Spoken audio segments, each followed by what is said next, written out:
Good evening dear students. मैं ललित चौधरी आप सभी बच्चों का आपके अपने चैनल इंस्पायर स्टडी में स्वागत करता हूं। जैसा कि आप सभी बच्चों को पता है, थंबनेल में आपने पढ़ लिया होगा कि हमारी संविधान की हमारा तीसरा लेक्चर है। ठीक है, लास्ट वाले लेक्चर में और उससे लास्ट वाले लेक्चर में जो भी पढ़ा है मैं उम्मीद करता हूँ सब बच्चों के बड़े अच्छे से समझ में वो आ गया होगा।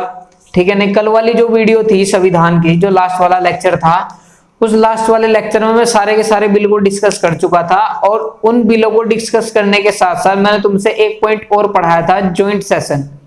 तो कुछ बच्चों का कहना था सर ज्वाइंट सेशन को एक बार और अच्छे से क्लियर कर दे, तो मैं 2 मिनट का समय लूंगा उस ज्वाइंट सेशन को अच्छे से क्लियर कर दूं। देखो, ज्वाइंट सेशन सबसे पहली बात तो बुलाया किस किस तरीके से जाता है भाई। ज्वाइंट सेशन साधारण बिल को और जो मनी बिल था, सॉरी मनी बिल कह रहा तुम्हारा, एक तो ऑर्डिनरी बिल मतलब साधारण बिल और दूसरा तुम्हारा फाइनेंस बिल। ठीक है, जो धन विधेयक है उसको छोड़ के, उन दोनों को पास होने के लिए लोकसभा राज्यसभा में बिना राष्ट्रपति की रिकमेंडेशन के साथ हम मतलब कोई से भी संसद में हम डाल सकते हैं।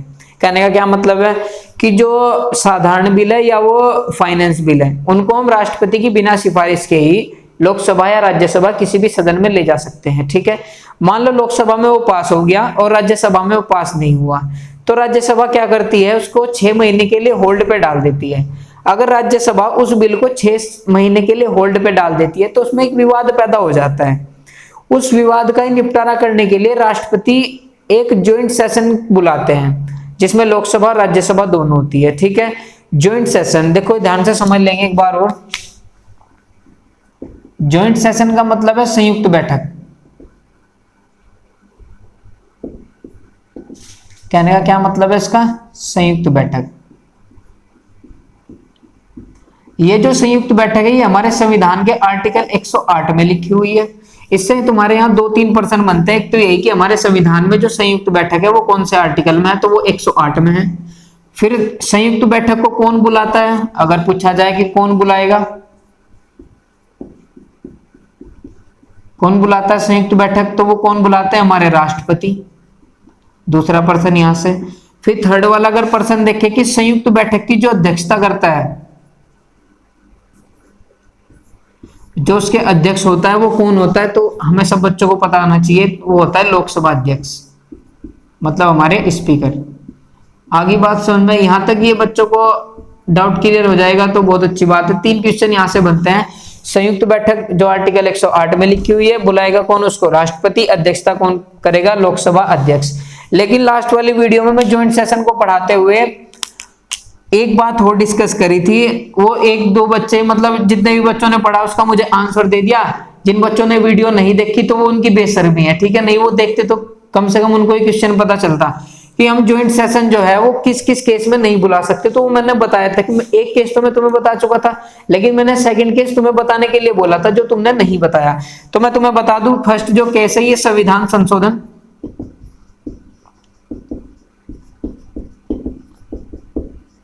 जो तुम्हारा आर्टिकल 368 है, इसके केस में हम क्या कर सकते हैं, हम कभी भी ज्वाइंट सेशन नहीं बैठा सकते।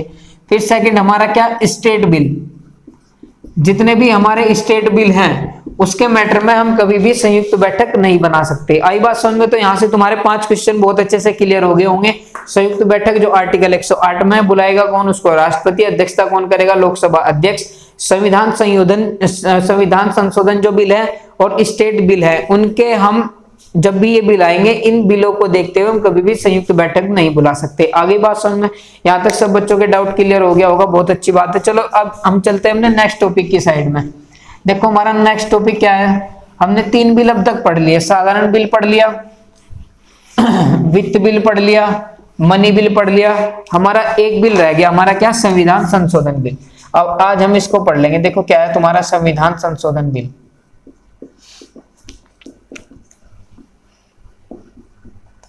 सबसे पहली बात, हमारे संविधान में जो संविधान संशोधन की बात कही गई है वो आर्टिकल 368 में कही गई है। आगे बात समझ में, किस में कही गई है, आर्टिकल 368। चलो भाई इसका प्रोसेस देख लो क्या है। सबसे पहली बात, राष्ट्रपति के रिकमेंडेशन, राष्ट्रपति की सिफारिश। ठीक है, उसके बाद क्या, फिर उस राष्ट्रपति की सिफारिश, फिर लोकसभा, फिर हमारा क्या राज्यसभा, मान लो ये यहाँ पे भी पास हो गया बिल और यहाँ पे भी पास हो गया। आगे बात समझ में, लेकिन इस बिल की सबसे खास बात क्या है, इस बिल को हम साधारण मेजोरिटी से पास नहीं करते, ये बिल किस मेजोरिटी से पास होता है, विशेष बहुमत से पास होगा।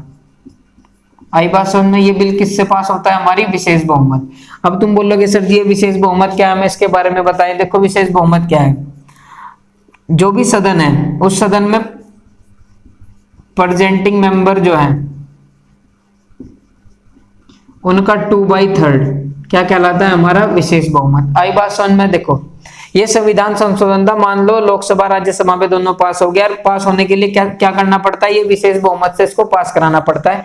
विशेष बहुमत मतलब प्रेजेंटिंग मेंबर का 2/3। मान लो हमारे सदन में 60, अभी मान लो कि यहाँ पे 150 मेंबर हैं, तो इनका 2/3 कितना हुआ, 3 पंजे 15 और 5 दूनी 10, मतलब 100 मेंबर को इस पे वोट डाल देंगे जब ये संविधान संशोधन पास होगा।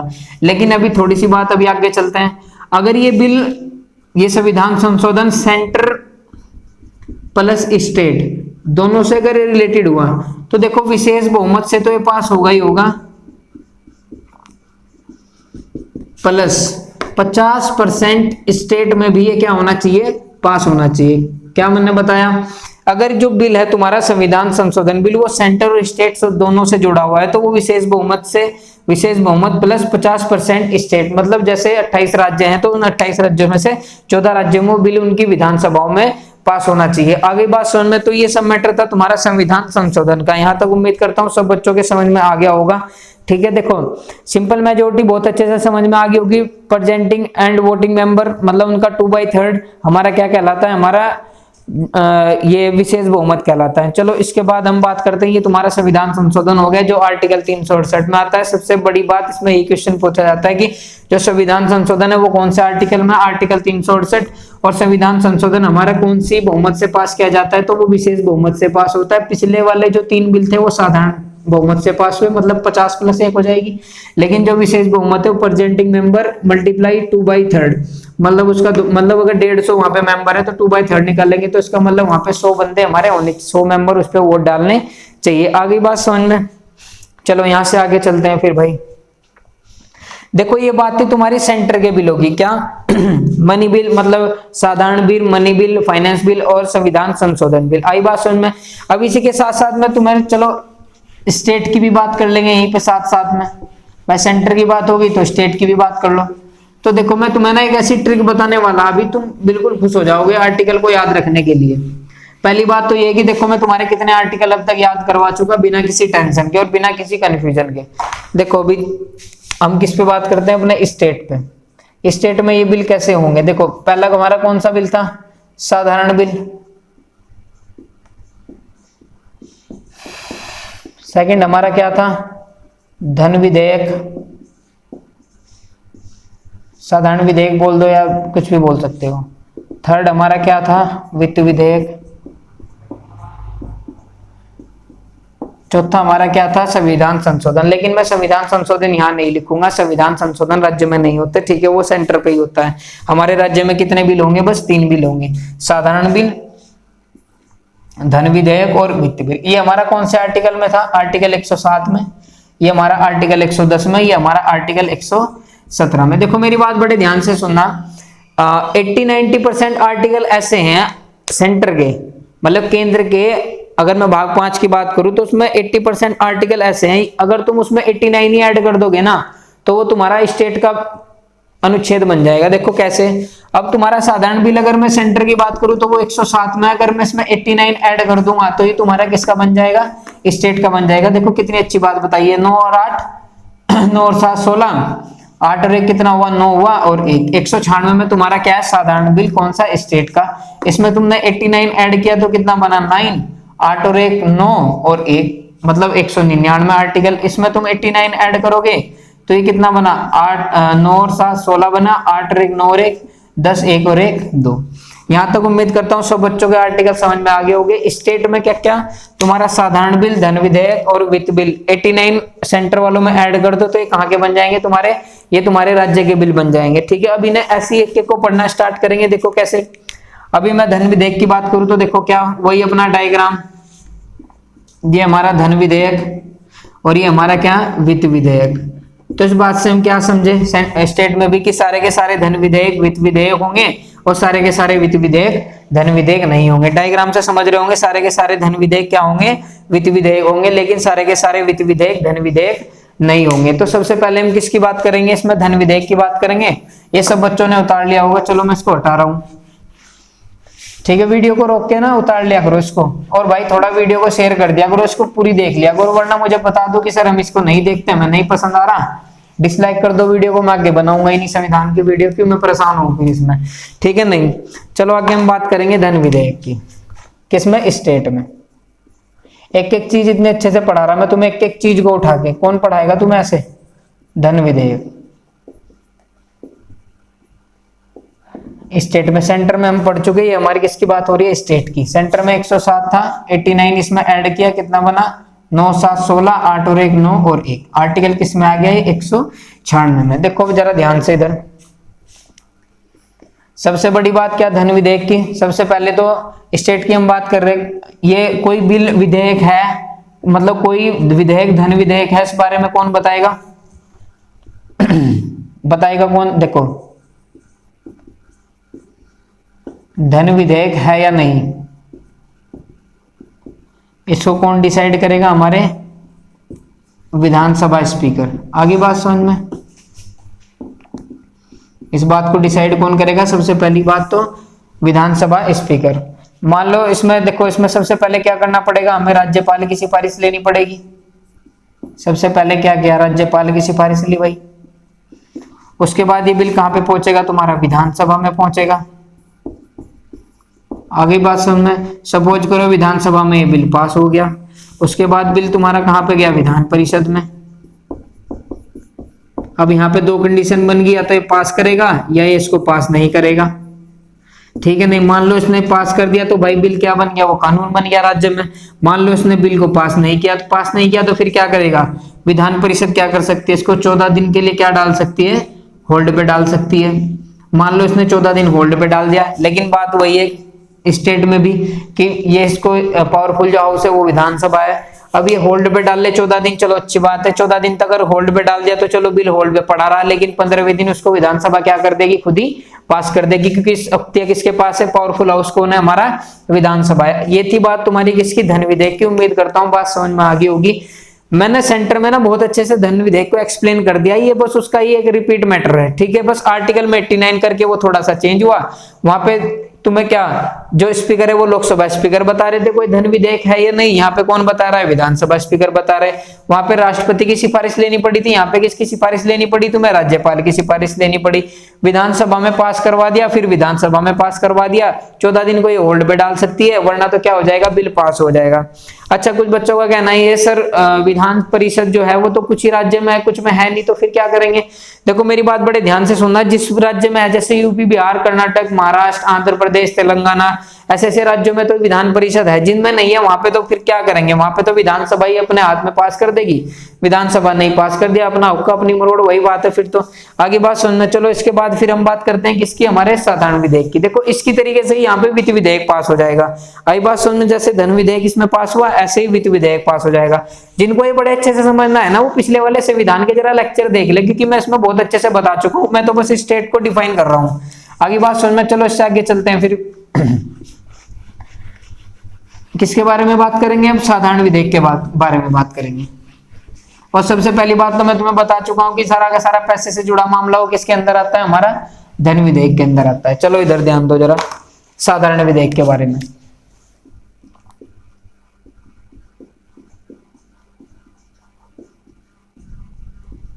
साधारण विधेयक देखो यार ना, अभी ना थोड़ा सा ना मेरे से ना पीछे ना मिस्टेक हो गया, उसको सही कर लेना। अभी मैं धन विधेयक पढ़ा रहा था ना तुम्हें थोड़ी देर पहले, तो मैंने साधारण विधेयक का आर्टिकल लिख दिया यार, उसके लिए सॉरी, ठीक है।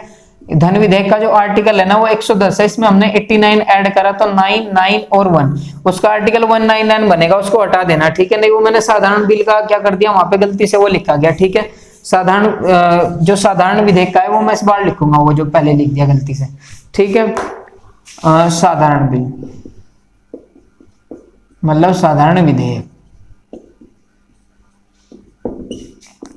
ये कौन सा आर्टिकल में 107, ये वो गलती से 107 वहां पे लिखा गया, ठीक है। इसमें 89 ऐड कर देंगे तो कितना बना 6, 8 और 1 9 और 1 आर्टिकल 196। देखो इसमें सबसे पहली बात क्या, इसमें तो मैंने बताया कि तुम्हें राज्यपाल या राष्ट्रपति की सिफारिश लेने की कोई जरूरत नहीं है, ठीक है। नहीं, मान लो विधानसभा में इस बिल को रखा गया, कोई से भी सदन में रख सकते हो इन बिलों को, वो तो धन विधेयक की बात है कि आपको लोकसभा में लेके जाना पड़ता है। विधानसभा की अगर मैं बात करूं तो सपोज करो विधानसभा में पास कर दिया, फिर इसको हम कहां पे लेके गए, विधान परिषद में लेके गए बिल को।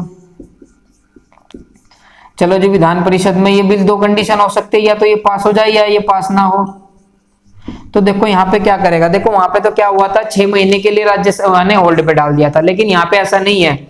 यहाँ पे मैंने तुम्हें क्या पढ़ाया कि ज्वाइंट सेशन का जो मैटर है वो तुम बिल्कुल state bill pay joint session को नहीं बुला सकते। आई बात समझ में? तो फिर यहाँ पे क्या करेंगे सर जी, तो यहाँ पे देखो क्या करना पड़ेगा तुम्हें, यहाँ पे जो विधान परिषद है वो ज्यादा से ज्यादा इसको 3 महीने तक होल्ड पे डाल सकती है। चलो जी, कोई बिल विधानसभा से पास करवाया स्टेट में, वो विधान परिषद में चला गया, 3 महीने तक उसने होल्ड पे रख दिया। ये होल्ड पे रखने के बाद ये वापस रीचेकिंग के लिए क्या करते हैं, विधानसभा में भेज देगी। होल्ड पे रखने के बाद मान लो 3 महीने तो होल्ड पे रखा, फिर विधानसभा में भेज दिया, विधानसभा ने क्या करा, फिर वापस किसको दे दिया, विधान परिषद को। जब ये दूसरी बार मतलब सेकंड बार जब ये विधान परिषद में आएगा, तो फिर इसको ये 1 मंथ के लिए और होल्ड पे डाल सकते हैं विधान परिषद। आगे बात समझ में? देखो कंफ्यूजन है थोड़ा, विधानसभा में बिल पास किया तो विधान परिषद में आ गया, अगर उसने बिल को पास ना करते हुए 3 महीने के लिए होल्ड पे डाल दिया, होल्ड पे डाल के 3 महीने के लिए वो विधानसभा को एक बार वापस भेज सकती है रीचेकिंग के लिए, लेकिन विधानसभा ने फिर उसको वापस भेज दिया सेकंड बार, तो उसके बाद वो लास्ट में उसे 1 महीने के लिए होल्ड पे डाल सकती है बस। 1 महीने के होल्ड पे डालने के बाद उसको विधानसभा क्या कर देगी, खुद क्या कर देगी, पारित कर देगी। आ गई बात समझ में? जिस बच्चे के समझ में नहीं आई वो वीडियो को थोड़ा पीछे करके जरा दोबारा देख ले, ठीक है। यहाँ तक मैं बता चुका, विधानसभा उस टाइम क्या कर देगी, उस बिल को पारित कर देगी। मतलब मैक्सिमम कितने महीने तक होल्ड पे डाल सकते हैं विधान परिषद किसी साधारण बिल को, 4 महीने के लिए यहाँ पे इसको क्या कर सकती है, होल्ड पे डाल सकती है। चलो उम्मीद करता हूँ सब बच्चों को यहाँ तक बहुत अच्छे से समझ में आ गया होगा। जितने भी बिल थे वो सारे के सारे मैं तुम्हें बता चुका। जिस बच्चे ने बिलों को नहीं पढ़ा वो जरा वीडियो को लास्ट वाली वीडियो देखे, उससे लास्ट वाली वीडियो देखे, और अच्छे से संविधान पढ़ना है तो संविधान फर्स्ट से वीडियो को देखना स्टार्ट करें, अपने प्रॉपर नोट्स बनाएं। चलो इसी के साथ में अपने नेक्स्ट टॉपिक के साइड में चलता हूं। नेक्स्ट टॉपिक मेरा क्या होगा, देखो हमने क्या क्या क्लियर कर लिया। सबसे पहली बात हमने वीटो पावर क्लियर करी, वीटो पावर कह रहा विधायी शक्ति के, राष्ट्रपति की विधायी शक्ति के अंदर हमने मनोनीत सदस्य पढ़ लिए सारे के सारे, फिर हमने बिल पढ़ लिए। अब हमारा जो तीसरा पॉइंट था हम पढ़ेंगे वो क्या, हमारी वीटो पावर, ठीक है। नहीं तो सब बच्चे अपने रजिस्टर में लिख लेंगे वीटो पावर। देखो वीटो पावर क्या है वो मैं तुम्हें बड़े अच्छे से समझा दूं। क्या है भाई ये वीटो पावर? देखो संविधान से डरने की जरूरत नहीं है। एक तो हो गया रट्टा, रट्टा नहीं मारा करते, ठीक है। जो बच्चे इस वीडियो को देख रहे हैं ना, मेरी वीडियो को अभी जितने देख रहे हैं, जब क्लास में पढ़ेंगे मैं यहीं से पढ़ाऊंगा उनको, राष्ट्रपति है ना, बड़े अच्छे से एक एक चीज को कंसेप्चुअली मतलब मैं करके पढ़ा रहा ताकि तुम्हारे एक एक चीज समझ में आ जाए क्या क्या यहाँ पे होता है। वरना फिर बुकों से रट्टा मार के कुछ फायदा थोड़ा ही है, फिर भूल जाओगे इसको 15 दिन के बाद। एक बार ही पढ़ लो कंसेप्ट वाइज, ठीक है। चलो आगे चलते हैं। फिर क्या, तुम्हारी वीटो पावर सुना है ना सब बच्चों ने कि राष्ट्रपति के पास हमारी क्या होती है, वीटो पावर। देखो बड़े ध्यान से वीटो पावर को हम पढ़ेंगे, क्या हमारी वीटो पावर है। देखो वीटो पावर में राष्ट्रपति की भी पढ़ेंगे और फिर किसकी पढ़ेंगे, हम राज्यपाल की भी वीटो पावर पढ़ेंगे। आई बात समझ में? राज्यपाल के पास कैसे ये वीटो पावर होती है, तो अच्छा थोड़ा सा सोचे कि कैसे होती है ये वीटो पावर वगैरह। हाँ भाई बताओ, क्लास में तो पढ़ा रखी है ना, थोड़ा रिवाइज तो कर लिया करो। उसको पढ़ने से पहले इतना तो पता होगा ही। देखो सबसे पहली बात, हमारी वीटो पावर हमारे कौन से आर्टिकल में, आर्टिकल 111। आगे बात समझ में, आर्टिकल 111 में, संविधान के आर्टिकल 111 में हमारे राष्ट्रपति की क्या लिखी हुई है, हमारी वीटो पावर। तो ये उसकी शक्तियां ही तो है, तभी तो मैं एक साथ सारी की सारी शक्तियां पढ़ रहा हूँ। देखो हमारे यहाँ पे ना 3 वीटो पावर है बेसिकली। आपने क्या पॉकेट वीटो पावर सुनी होगी आज तक, बस भाई एक ही वीटो पावर पढ़ते हैं, लेकिन मैं तुम्हें 3 वीटो पावर पढ़ाऊंगा। देखो क्या क्या।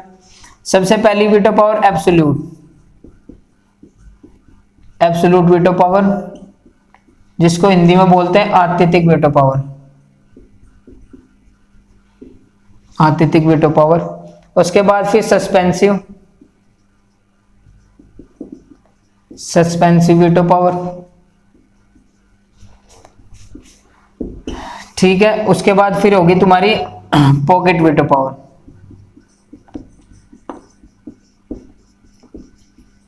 मतलब जेब वीटो पावर। आगे बात समझ में, हमारे यहाँ पे कितनी वीटो पावर है? सबसे पहले हमारी एब्सोल्यूट वीटो पावर, जिसको हम आत्यंतिक वीटो पावर बोलते हैं। फिर हमारी सस्पेंसिव वीटो पावर, सस्पेंसिव मतलब निलंबन होता है। क्या सस्पेंसिव मतलब? निलंबन वीटो पावर।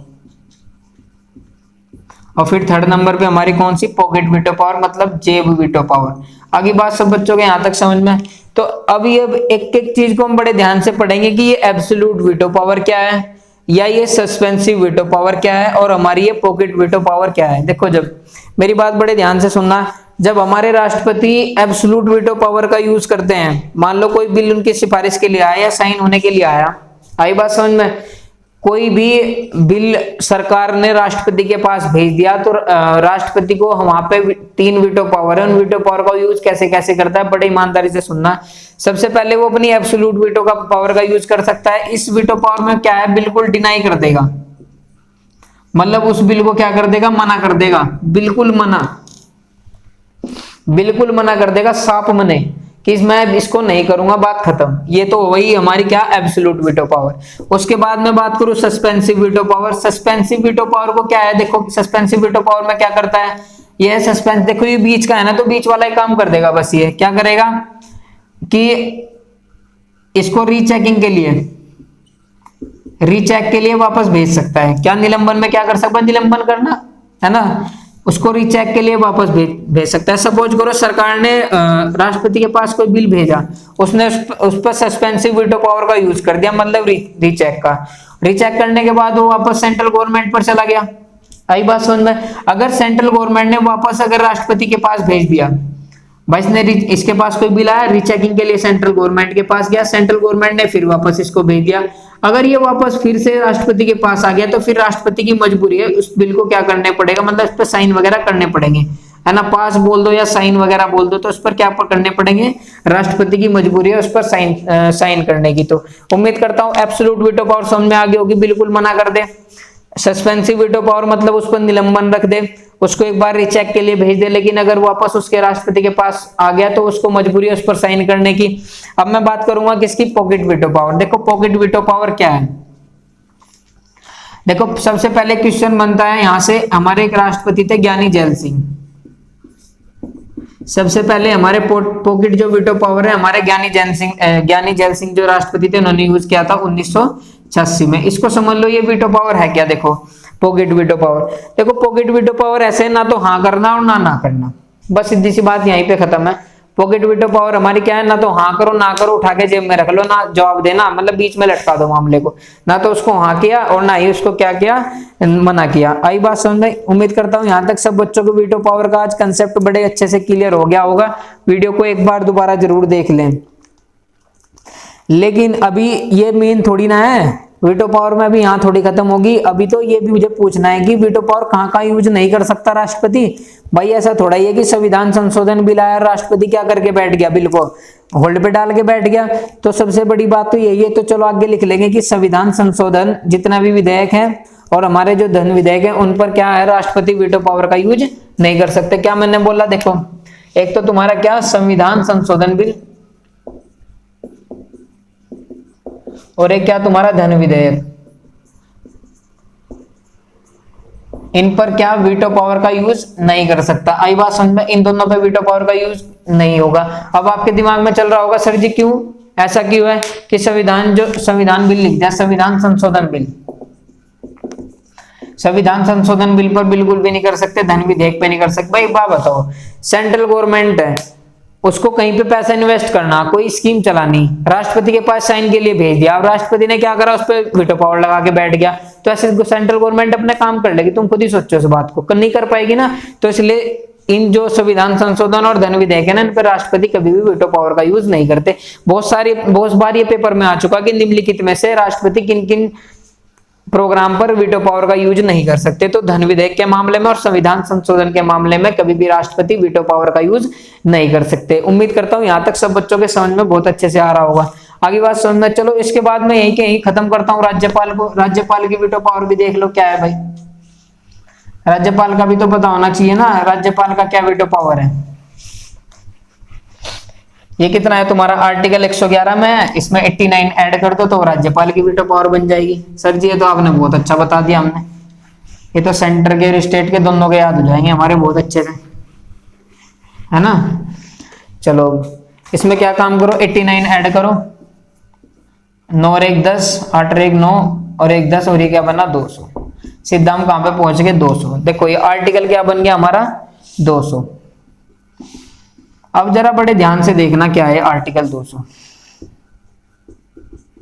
आर्टिकल 200। देखो बेसिकली तो आर्टिकल 200 और आर्टिकल 201 ये हमारे राज्यपाल की वीटो पावर से क्या है संबंधित है।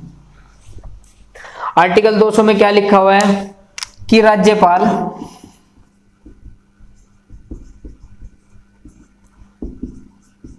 किसी बिल को जिस पर सहमत ना हो, किसी बिल को राष्ट्रपति के लिए आरक्षित कर सकता है।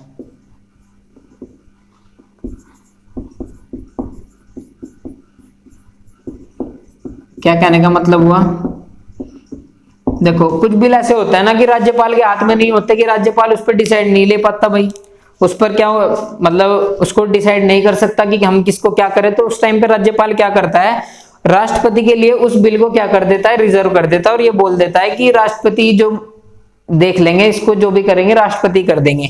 ये बात हमारे किस आर्टिकल में लिखी हुई है, आर्टिकल 200 में। अच्छा फिर सर जी आर्टिकल 201 क्यों बताया, देखो अब आर्टिकल 201 इसलिए कि जो राज्यपाल द्वारा जो बिल राष्ट्रपति को रिजर्व किए गए, राष्ट्रपति उन पर तीनों वीटो पावर का प्रयोग कर सकता है, तीनों वीटो पावर का क्या कर सकता है प्रयोग कर सकता है। आई बात समझ में क्या लिखा हुआ है आर्टिकल 200 में, एक बार और समझ लो राज्यपाल की जो वीटो पावर है। आर्टिकल 200 के अनुसार क्या मैंने बोला, आर्टिकल 200 के अनुसार राज्यपाल अगर बिल पे डिसीजन नहीं ले पाता तो वो राष्ट्रपति के लिए उसको रिजर्व कर सकता है आर्टिकल 200 के अनुसार।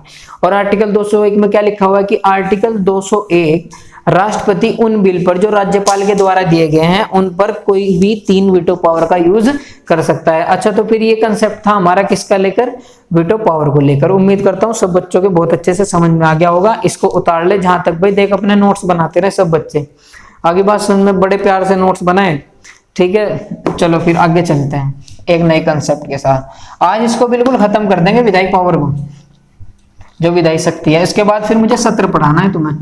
कल का जो मतलब जो से नेक्स्ट लेक्चर होगा उसमें पूरा का पूरा सत्र को डिस्कस करूंगा कि सेशन कैसे चलते हैं, क्या होता है सेशन के अंदर, ठीक है। नहीं अभी हेडिंग बनाएंगे जरा अध्यादेश, ऑर्डिनेंस। क्या हेडिंग बना लेंगे, अध्यादेश।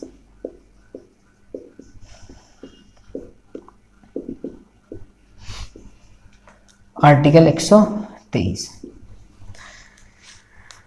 देखो मेरी बात बड़े ध्यान से सुनना, ये अध्यादेश का मैटर क्या है। जो हमारे संविधान में राष्ट्रपति अध्यादेश जारी कर सकते हैं आर्टिकल 123 के द्वारा।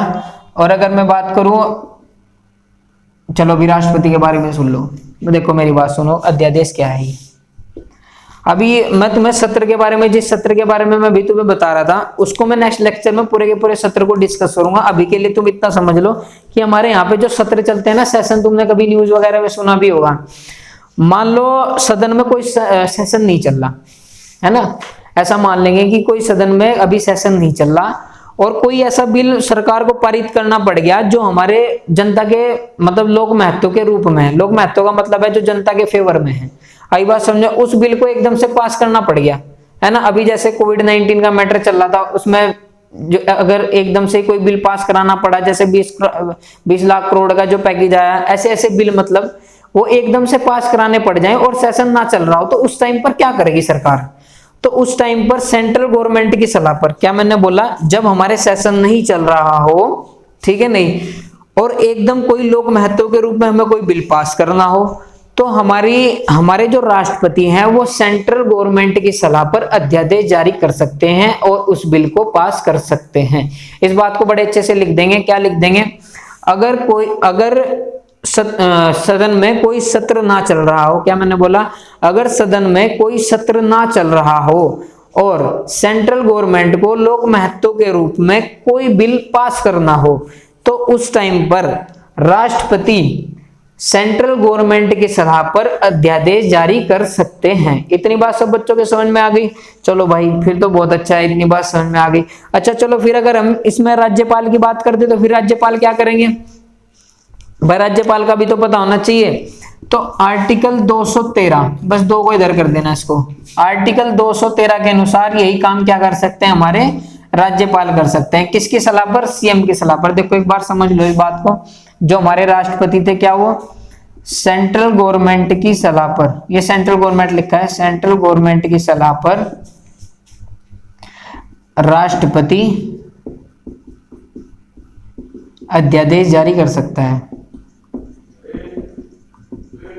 अध्यादेश जारी कर सकता है। ऐसे ही अगर मैं बात करूं स्टेट गवर्नमेंट की, स्टेट गवर्नमेंट की सलाह पर हमारे राज्यपाल क्या कर सकते हैं? अध्यादेश जारी कर सकते हैं, अध्यादेश जारी कर सकते हैं। उम्मीद करता हूं यहां तक सब बच्चों के समझ में आ गया होगा। अब कुछ बच्चों के दिमाग में एक बात चल रही होगी, देखो क्या बात चल रही होगी बच्चों के दिमाग में कि सर एक बात बताइए मैं बड़े ध्यान से, कि मान लो तुम्हारा सेशन नहीं चल रहा कोई भी, और सरकार ने क्या काम करा? अध्यादेश जारी करवा दिया, और कोई बिल था उसको कानून बनवा दिया, है ना। तो भाई सेंट्रल गवर्नमेंट के कहीं ऐसा तो नहीं कि सेंट्रल गवर्नमेंट कोई कह तो दे कि लोक महत्व का बिल है और हो उनके फायदे का बिल है, उठा के उसको पास करवा दे अध्यादेश जारी करके, ऐसा हो सकता है? भाई सेंट्रल गवर्नमेंट अपने फायदे के लिए मान लो कोई बिल लेके आई और वो पास करवा ले, वो लोक महत्व के रूप में नहीं है, उसमें उनका फायदा है बहुत ज्यादा, तो क्या वो बिल रेगुलर चलता रहेगा?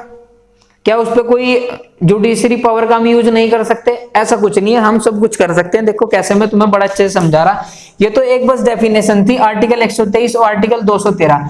मेन जो फैक्ट है ना वो बड़े ध्यान से मेरी बात को, लेक्चर को सुनना, जो बच्चा सुन रहा होगा बड़े ईमानदारी से सुनेगा। मान लो लोक महत्व के रूप में कोई बिल पास करना था, वो ये तो चलो अध्यादेश जारी करके हमने करवा दिया, लेकिन जैसे ही हमारा कोई सत्र चलेगा, आई बात समझ में, अभी कोई सत्र नहीं चल रहा था, लोक महत्व के रूप में अध्यादेश जारी करके हमने कोई बिल पास करवा लिया, उसके जस्ट एकदम बाद जब भी सत्र चलेगा, उसके जस्ट बाद क्या, जब भी सत्र चलेगा उस सत्र के 6 वीक के अंदर अंदर उस बिल को दोनों सदन में पास होना पड़ेगा, उस बिल को दोनों सदन में क्या करवाना पड़ेगा? पास करवाना पड़ेगा। मैंने क्या बोला? सेंट्रल गवर्नमेंट को लोक महत्व के रूप में कोई बिल पास करवाना था, राष्ट्रपति को कह के उन्होंने अध्यादेश जारी करवाकर सत्र चलवा दिया और उस बिल को क्या करवा दिया? पास करवा दिया। उस बिल को पास करवाने के बाद उस बिल को जब भी सत्र चलेगा उसके विदिन 6 वीक में उसको क्या करवाना पड़ेगा? हमारा पास करवाना पड़ेगा। आई बात समझ में? अगर बिल वो सदन दोनों सदनों में पास हो गया तो वो बिल क्या बन जाएगा? कानून बन जाएगा। अगर वो बिल दोनों सदनों में पास नहीं हुआ या कोई से में एक में पास नहीं हुआ तो वो बिल तुरंत के तुरंत वहीं पे ही रुक जाएगा।